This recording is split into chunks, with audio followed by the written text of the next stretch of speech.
This is a production of World Video Bible School. To God be the glory.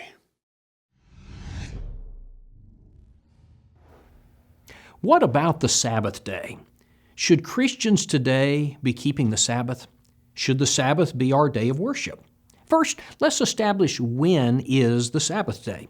According to Exodus chapter 20 and verse 8, the Sabbath is the seventh or last day of the week. Listen to the text. 6 days you shall labor and do all your work, but the seventh day is the Sabbath of the Lord your God.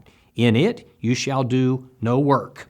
Now, we of course understand that the seventh day of the week is Saturday. And so that's our question. Should Christians today set aside Saturday as a day of rest and a day of worship? And friends, the answer to that question is no. Now, very quickly, I want to set forth 5 reasons why we are not obligated or required to keep the Sabbath today. All right, reason number 1. The Sabbath did not apply to anyone prior to the giving of the 10 commandments. Now, the reason this is important is because people today who seek to bind the Sabbath day, they will argue that the Sabbath has always been binding on mankind. They suggest that from the creation of the world, man has always been required to keep the Sabbath day. But friends, such is simply not the case. The keeping of the Sabbath day did not apply to anyone prior to the giving of the law of Moses and the 10 commandments at Mount Sinai. Listen to this. Deuteronomy chapter 5 and verse 2 says, "The Lord our God made a covenant with us in Horeb. The Lord did not make this covenant with our fathers, but with us, those who are here today, all of us who are alive." You see, this law that was given to Moses, which included the Sabbath day, was not given to mankind prior to Mount Sinai. In fact, nowhere in the Bible is there any hint that people practiced the Sabbath day from the creation of Adam until the time of Moses. All right? Reason number 2 that the Sabbath is not binding on us today is that the purpose of the Sabbath is that it was a sign between God and Israel.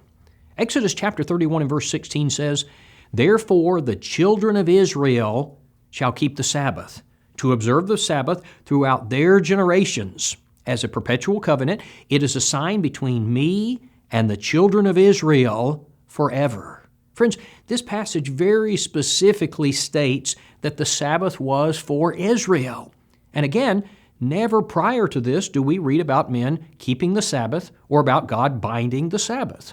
And it's very interesting that after the New Testament law, the law of Christ, was given, never again do we find people keeping the Sabbath or a commandment to keep the Sabbath. Okay, reason number 3 that the Sabbath is not binding on us today is that the point of the Sabbath was to remind Israel how God had delivered them from Egypt. That's what the Sabbath was all about. Immediately after God commanded the Israelites to keep the Sabbath, He says this in the very next verse, "And remember that you were a slave in the land of Egypt, and that the Lord your God brought you out from there by a mighty hand and by an outstretched arm. Therefore," here's the reason for the Sabbath, "therefore the Lord your God commanded you to keep the Sabbath day." Deuteronomy 5:15. Now, what's my point? My point is that this was something special between God and Israel. It has nothing to do with Christians today. Okay, point number 4. A fourth reason that the Sabbath is not binding on us today is that the cross of Christ took away the Sabbath day as being binding on God's people. The cross of Christ did away with the Sabbath. Colossians 2:14 states that the law of Moses, the old law, was taken out of the way because Christ nailed it to the cross. Now, I want you to listen to verse 16, 2 verses later. "So, in light of the fact that the law was nailed to the cross, so let no one judge you in food or drink or regarding a festival or a new moon or Sabbaths." Friends, the New Testament specifically tells us that the Sabbath day was nailed to the cross, and in light of that, it is no longer binding, and no one has the right to judge us with regard to keeping it. Okay, number 5. Here's a 5th thing for us to consider. What about this idea of a Christian Sabbath.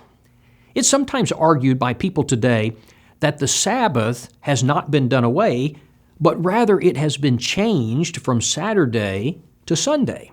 Friends, first, the Bible nowhere uses the terminology Christian Sabbath. This phrase is something that has been created by man. Now, I believe the reason that men came up with this concept of a Christian Sabbath is because they believe that the Ten Commandments are still binding on us today, and they run into a difficulty when they get to the fourth commandment that says, remember the Sabbath day to keep it holy. Now, they realize that New Testament worship occurred on Sunday, not Saturday, and so they're troubled. What do you do with the fourth commandment? What do you do with the Sabbath day? And so arose the concept of the, quote, Christian Sabbath.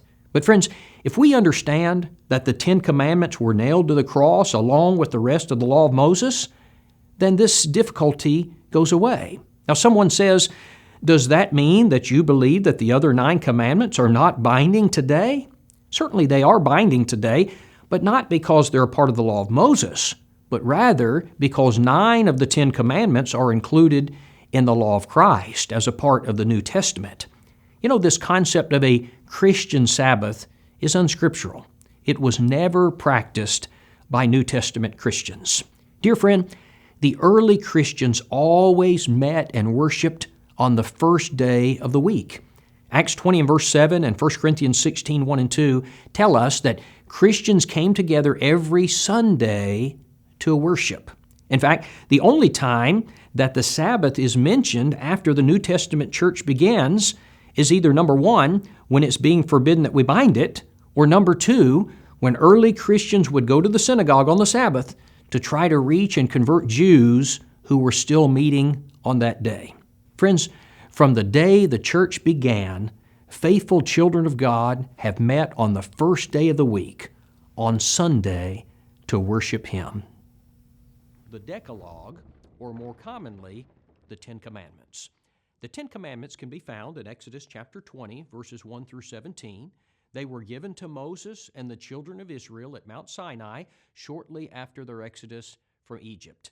And friends, many people believe that the Ten Commandments contain the fullness of man's responsibility toward God, and that if I'm going to go to heaven today, they say it will be by keeping the Ten Commandments. Friends, I want to tell you that's not true, and it never has been true.